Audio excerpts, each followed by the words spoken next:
बच्चों, आज हम एक खास इंटरेस्टिंग टॉपिक के बारे में जानकारी प्राप्त करेंगे। तो मैंने हेडिंग लिखी हुई है यहाँ पर, देखिए। एक समान बाह्य विद्युत क्षेत्र में रखे विद्युत द्विध्रुव पर लगने वाले बलयुग्म का आघूर्ण, हमें इसका व्यंजक या सूत्र निकालना है। चलते हैं। इस टॉपिक के लिए हमको मुख्य रूप से तीन तरह की अवस्थाएं देखो जाननी है। एक हमारा नाम लिखा हुआ है जैसे बाह्य विद्युत क्षेत्र, एक हमें लिखा हुआ है यहाँ पर विद्युत द्विध्रुव, ये लिखा हुआ है हमारा बलयुग्म का आघूर्ण। तो ये तीन नाम हमारे ऐसे हैं, इन नामों के बारे में हमको पूर्ण तरह से जानकारी होनी चाहिए, जिसके आधार पर हम इस सूत्र को निकालने का प्रयास कर सकेंगे। तो यहाँ पर देखिए, पहला नाम हमारा है बाह्य विद्युत क्षेत्र।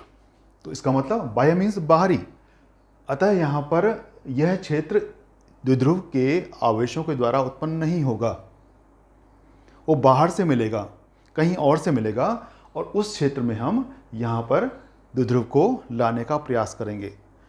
यहाँ एक नाम और है हमारा एक समान। इसका मतलब क्या हुआ कि इस ऐसा क्षेत्र हमने लिया है जिस क्षेत्र के समस्त बिंदुओं पर बल का मान, किसी भी आवेश पर लगने वाले बल का मान समान होगा। इसमें चलने वाली जो बल रेखाएं होती हैं, विद्युत बल रेखाएं, वे सारी समांतर चलती हैं। जैसे यहाँ पर दिखाई गई है, ये जो रेखाएं हमारी बन रही हैं डॉट लाइन से, ब्लू लाइन से, तो ये सारी क्या है, बल रेखाएं हैं। जो बल रेखाएं समांतर हैं, अतः ये शो कर रही हैं कि यहाँ पर बाह्य विद्युत क्षेत्र एक समान है। ठीक है ना। तो इस क्षेत्र में हमने यहाँ पर लिया है एक A B dipole, A B द्विध्रुव, जिसका एक आवेश -q, एक आवेश +q है। डिस्टेंस इसके बीच की 2l है, मध्य बिंदु O है, उसको हमने ऐसे रखा हुआ है। ये यहाँ पर रखते हुई अवस्था में थीटा कोण, क्षेत्र से थीटा कोण बना रहा है। ठीक है ना। ऐसी अवस्था में इसमें उपस्थित दोनों जो आवेश रहेंगे, दोनों जो आवेश हमारे यहाँ पर, इन दोनों आवेशों पर बल कार्य करेगा।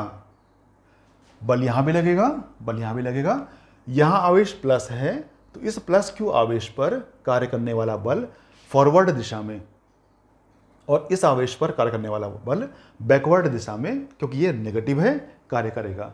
लेकिन दोनों बलों का मान समान होगा, क्योंकि यहाँ पर जो हमारे आवेश हैं वे भी समान मात्रा के हैं, और जो क्षेत्र है हमारा वो भी समान तरह का है। ऐसी अवस्था में जो बल रहेगा हमारा वो समान रहेगा। उस बल का मान लिखेंगे इसमें हम आवेशों पर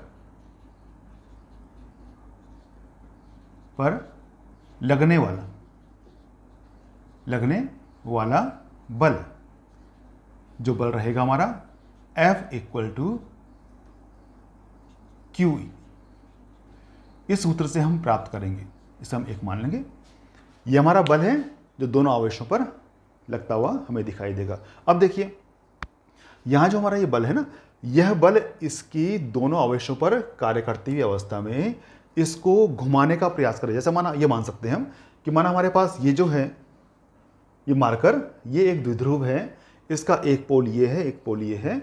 ऐसी अवस्था में इसको मैं ऐसे रख दूं जैसे यहाँ पर रखा हुआ है, तो इसके यहाँ और यहाँ बल लग रहा है, यह बल फॉरवर्ड और यह बल बैकवर्ड। तो इसकी बल की अवस्था हमारी ऐसे रहेगी कि ऐसे इधर धक्का मारेगा, ये से इधर धक्का मारेगा, तो ऐसी अवस्था में ये ऐसे घूमेगा और घूमती अवस्था में ऐसे आ जाएगा। लेकिन जैसे ऐसे आएगा हमारा, ऐसी अवस्था हमारे पर इस पर कार्य करने वाला बल, परिणामी बल, शून्य हो जाएगा, क्योंकि इस अवस्था में एक ही रेखा पर विपरीत दिशाओं में दो बल कार्य कर रहे होंगे, यहाँ F और यहाँ भी F, लेकिन दोनों के मान क्या है, समान है। ऐसी अवस्था में इनका परिणामी शून्य हो जाएगा और ये डायपोल ऐसी अवस्था में स्थिर हो जाएगा। इसे कहते हैं हम द्विध्रुव की साम्य अवस्था। जो साम्य अवस्था बोले, चाहे इसको बोले मूल अवस्था, ऐसा बन जाता है। तो यहाँ पर जो हमारा ये बलों का जोड़ा है, जिसे बोलते हैं हम बलयुग्म, यह बलयुग्म इस द्विध्रुव को ऐसे घुमाकर, बल लगाकर उसको उसकी साम्य अवस्था या मूल अवस्था में लाने का प्रयास करता है। तो हम इस बल को हम जानते हैं ऐसा बल जो किसी वस्तु को उसकी साम्य अवस्था में लाने का प्रयास करता है, उस बल को नाम देते हैं हम प्रत्यानयन बल। लेकिन यहाँ जो बल हमारा है, यहाँ बलों के जोड़े से लग रहा है, अतः इसे हम नाम देंगे प्रत्यानयन बलयुग्म। प्रत्यानयन बल युग्म। लेकिन जो हमारा ये बल युग्म है ना, ये बलयुग्म ऐसा है कि यह इस द्विध्रुव को इस बिंदु O के परितः घुमाने का प्रयास कर रहे हैं। माना इसको हम यदि अक्ष मान दें ऐसे, तो इस अक्ष के परितः यह घुमाने का प्रयास कर रहा है, ऐसे घूम रहा है। अतः हम जानते हैं कि ऐसा बल जो किसी वस्तु को किसी अक्ष के परितः घुमाने का प्रयास करता है, उस बल को हम कहते हैं आघूर्ण बल। अतः यहाँ पर यह बल इस तरह की अवस्था भी दिखा रहा है, अतः इसे हम आघूर्ण बल भी कह सकते हैं। तो कुल मिला के जो स्थिति बनेगी हमारी यहाँ पर 3 तरह की अवस्थाएं, प्रत्यानयन बल, बलयुग्म और आघूर्ण बल मिलाएंगे तो मिलेगा हमको प्रत्यानयन बलयुग्म का आघूर्ण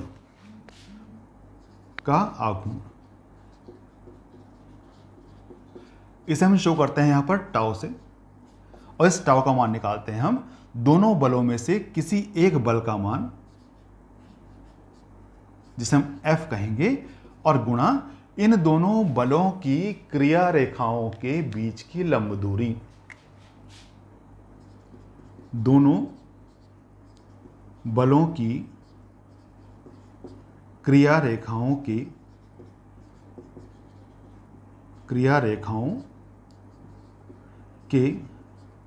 बीच की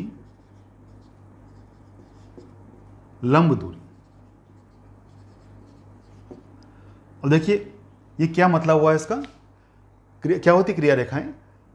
जिस रेखा पर कोई बल कार्य कर रहा हो उसे बोलेंगे हम क्रिया रेखा। जैसे यहां पर देखते हैं हम, यह बल इस रेखा में काम कर रहा है। यदि हम इसको रेखा बनाएं या पीछे बढ़ाएं, आगे बढ़ाएं, तो इस सीधी रेखा में जहां जहां स्थिति बनेगी हमारी, हम बोलेंगे यह इस बल की क्रिया रेखा है, जिसे बोलते हैं लाइन ऑफ एक्शन।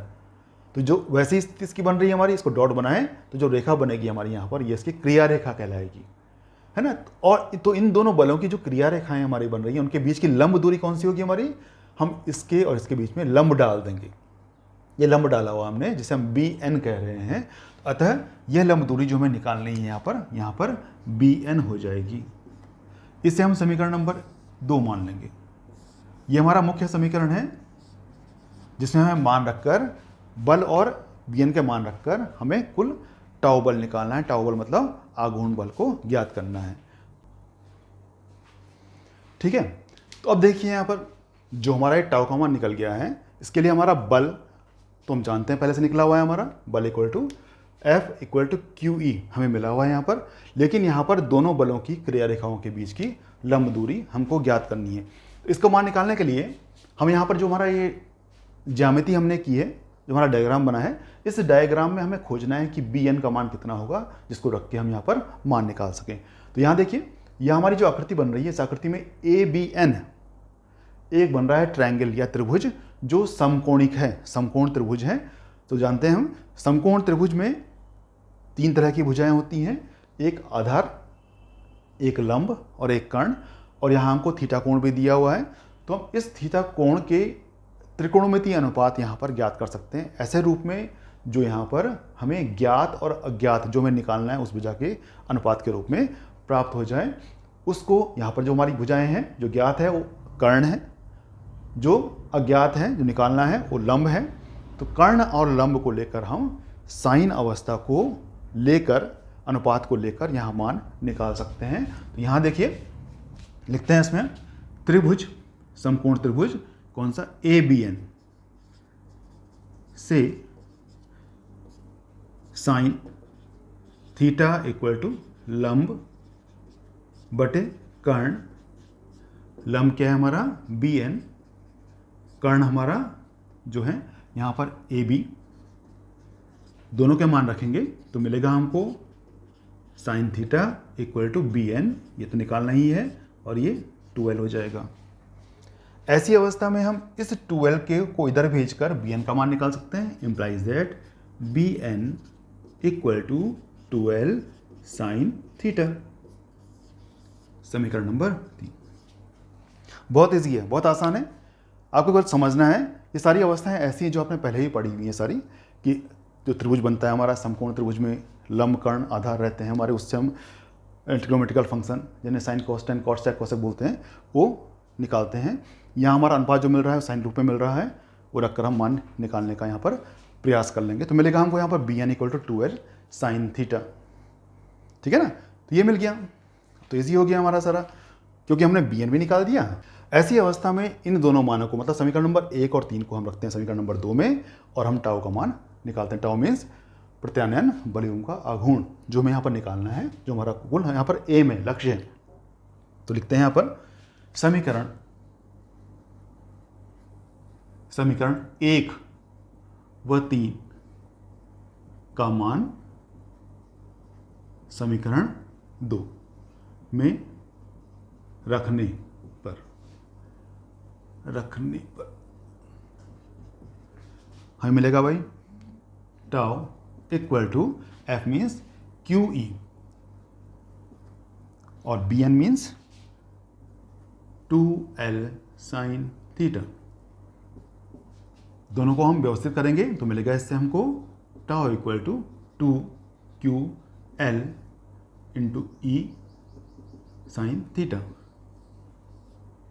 नंबर 4 हमने यहाँ इसको व्यवस्थित इसलिए ऐसे इस ढंग से इसलिए किया क्योंकि हमें यहाँ पर द्विध्रुव की अवस्था लानी है, डायपोल की स्थिति लानी है। हम जानते हैं डायपोल की स्थिति, जहाँ पर डायपोल होता है हमारा, उस डायपोल के सूत्र को निकालने के लिए हम डायपोल की एक स्थिति जिसे बोलते हैं डायपोल का द्विध्रुव का आघूर्ण, उसे लाने का प्रयास करते हैं। और जानते हो क्या होता है हमारा द्विध्रुव का आघूर्ण, जिसे बोलते हैं द्विध्रुव आघूर्ण small p equal to 2ql, ये होता है हमारा 5, ठीक है ना। तो इसीलिए हम यहाँ पर 2ql को लाने का हमने प्रयास किया, जिससे हम इस मान को यहाँ पर शिफ्ट कर सकें। अब यहाँ पर समीकरण नंबर 5 हम जानते हैं ये होता है आघूर्ण, द्विध्रुव की अवस्था निकालनी है, तो टाउ के मान को द्विध्रुव के रूप में लाने के लिए हम इस 5 को नंबर 4 में रखते हैं। तो मिलता है हमको समीकरण 5 का मान समीकरण 4 में रखने पर मिलेगा हमको tau equal to P E sine theta. समीकरण नंबर 6 आ रहा है ना, समीकरण नंबर 6 जो हमारा आया है, यह समीकरण 6 ही एक समान बाह्य विद्युत क्षेत्र में रखे वैद्युत द्विध्रुव पर लगने वाले बलयुग्म के आघूर्ण का सूत्र है। सदिश रूप के लिए किसी भौतिक राशि के सूत्र में यदि दो सदिश राशियों के साथ साइन थीटा उपलब्ध है, जैसे यहाँ पर लिखा हुआ है, तो इसके सदिश रूप की अवस्था के लिए हम यहाँ पर इस राशि के सूत्र में उपस्थित दोनों सदिश राशियों के बीच में क्रॉस साइन लगाएंगे, और जो राशि मिलेगी हमको राशि सदिश राशि होगी, और हम इन दोनों राशियों के ऊपर भी वेक्टर का साइन लगाएंगे। ऐसी अवस्था में जो सूत्र बनेगा हमारा, उस सूत्र को हम इस राशि का सदिश रूप कहेंगे। वैसे हम यहाँ पर करते हैं, हम लिखते हैं इसका सदिश रूप। तो सदिश रूप के लिए राशि हमारी टाउ है, सदिश राशियां दो p और e हैं। हमने दोनों के बीच यहाँ पर साइन था, क्रॉस कर दिया, दोनों के ऊपर हमने चिन्ह बना दिया, और साथ में जो राशि मिली हमको राशि भी सदिश ही मिलेगी। जब भी राशि के सूत्र में हमको साइन मिलता है तो हम सदिश राशियों के बीच में क्रॉस साइन लगाते हैं, और इसे बोलते हैं हम सदिश गुणन। अब इसमें मुख्य दो अवस्थाएं बनती हैं हमारी, जो हमारी कोणीय अवस्थाएं बन रही है ना। यदि हम इसको यहाँ रखें डायपोल को, यदि हम यहाँ रखें, है ना, तो ऐसी अवस्थाओं में हम किस तरह से परिणाम प्राप्त करेंगे, हम इन्हें मुख्य अवस्थाएं कहते हैं। क्योंकि ये जो हमारी कंडीशंस होती हैं, कंडीशंस बदलती नहीं है ज़्यादातर, समांतर अवस्था, लंबवत अवस्था, बीच की अवस्थाएं तो बदलती रहती हैं हमारी बीच में, लेकिन ये अवस्थाएं हम फिक्स मान सकते हैं। इनकी अवस्थाओं में हमें खोजने में दिक्कत नहीं होती, उन्हें हम मुख्य अवस्थाएं कहते हैं। तुम्हारी दो बनती हैं मुख्य अवस्थाएं।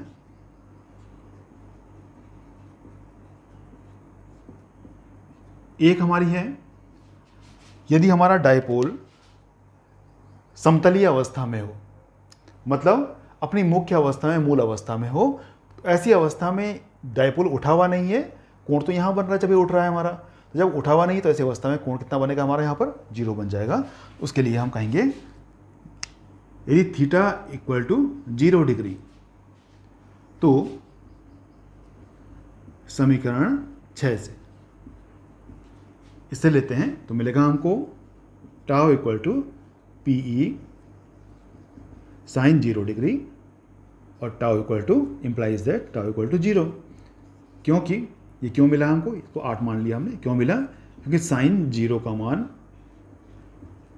0 होता है।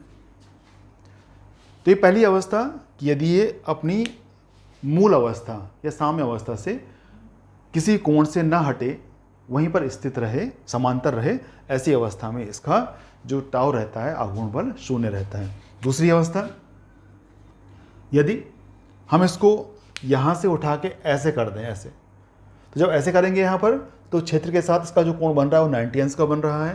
तो उस अवस्था में थीटा इक्वल टू 90 डिग्री लेने पर तो समीकरण 6 से हमें मिलेगा tau equal to P E sine 90 degree.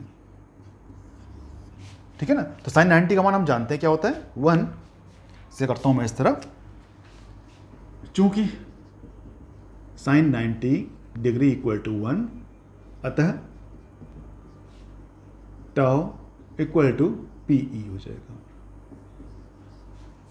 इस सूत्र में देखते हैं हम, जो मिला है हमको यहां पर, P और E पूर्ण रूप से हैं, पूरा P पूरा E, अतः टाउ का मान भी पूरा पूरा होगा, जिसे हम बड़े से बड़ा मान कहेंगे, इससे बड़ा मान इसका नहीं हो सकता है। ऐसी अवस्था में यहाँ पर इसको हम कहेंगे, ये इस स्थिति के लिए टाउ मैक्स है, टाउ का महत्तम मान है, इसे शो करेंगे हम, implies that tau max, max means maximum P, इसको नंबर 9 मान लेंगे। अब इस 9 को एक दूसरा रूप भी देते हैं हम। यदि हम इसी तरह से इसका एक नया रूप निकालें तो मिलता है हमको P equal to tau max upon E. ये हम इसलिए राइटिंग कर रहे हैं, एग्जाम में अक्सर पूछता है कि द्विध्रुव का आघूर्ण P बराबर टाउ मैक्स अपॉन ई होता है, सिद्ध कीजिए, तो हमको ये रूप मिलता है। तो ये एक नया रूप हमारा है, मतलब यदि हम द्विध्रुव को घुमा के लंबवत अवस्था में ला जाएं क्षेत्र में, ऐसी अवस्था में हमको टाउ का मान महत्तम मिलता है, जिसे हम tau max equal to P से शो करते हैं। ठीक है ना। यहाँ पर देखिए सूत्र 10 में हमको 2 आघूर्ण मिल रहे हैं, एक आघूर्ण P है, एक आघूर्ण टाउ मैक्स है। P मीन्स द्विध्रुव का अपना आघूर्ण, जिसे बोलते हैं द्विध्रुव आघूर्ण। लेकिन टाउ मैक्स क्या है हमारा, द्विध्रुव को क्षेत्र में लाने के बाद उस पर कार्य करने वाले बलयुक्त से मिलने वाला आघूर्ण। तो ये हमारा बाद में मिलने वाला आघूर्ण है, जो उसकी अवस्थाओं से मिल रहा है, लेकिन P उसका अपना ओरिजिनल आघूर्ण है। हमें ध्यान देना है, यहाँ पर आघूर्ण 2 बन रहे हैं। तो जो भी कोई न्यूमेरिकल आपको मिलेगा, अवस्थाएं मिलेंगी, तो आपको ध्यान देना है यहाँ पर कि हमें कौन सा आघूर्ण कहा गया है। जो आघूर्ण कहा गया है उसको लेके आप यहाँ पर मान रखेंगे, तब मान निकालने का प्रयास करेंगे। ठीक है ना। तो ये नंबर 10 हमारा द्विध्रुव का आघूर्ण किस रूप में, बलयुक्त के आघूर्ण के रूप में हमें मिला है। तो ये हमारा पूरा डेरिवेशन है, जिस डेरिवेशन को आपने अवश्य एंजॉय किया होगा, मुझे मालूम है ना, क्योंकि मैंने इसको बताने का पूरा प्रयास किया है, समझाने का प्रयास किया है। आपको यदि समझ में आ गया होगा तो आप इसे लाइक कीजिएगा, चैनल को सब्सक्राइब कीजिएगा, जिससे आपको लगातार नए नए वीडियोस मिलते रहें और आपका कोर्स भी लगातार पूरा होता रहे, कोई आपको समस्याएं ना आए। दिक्कत यदि हो आप तो कमेंट बॉक्स में लिखकर आप उसको पूछ सकते हैं। इसी यूट्यूब में ही मैंने इससे पहले एक वीडियो बनाया था, इसी का वीडियो बनाया था। तो इसका दूसरा रूप यदि आप जानना चाहते हैं, दूसरे ढंग से जानना चाहते हैं, उसमें मैंने थ्योरी लिखी हुई है पूरी। यहाँ मैंने थ्योरी कम की है, थ्योरी मैंने केवल कही है। आपको थ्योरी मैंने जो बोला है ना, उसको आपने राइटिंग कर देना है उसमें अपने ढंग से। यहाँ मैंने केवल डेरिवेशन किया है। तो यदि आपको थ्योरी भी लिखी हुई चाहिए तो आप इसी यूट्यूब चैनल में, मेरे चैनल में आपको एक दूसरा वीडियो मिल जाएगा, जिसका लिंक मैं आपको नीचे दे दूंगा। आप उस लिंक में जाने के पश्चात उसको प्राप्त कर सकते हैं। आज के लिए इतना ही काफ़ी है। मिलते हैं एक नई वीडियो में, तब तक के लिए bye, have a nice day.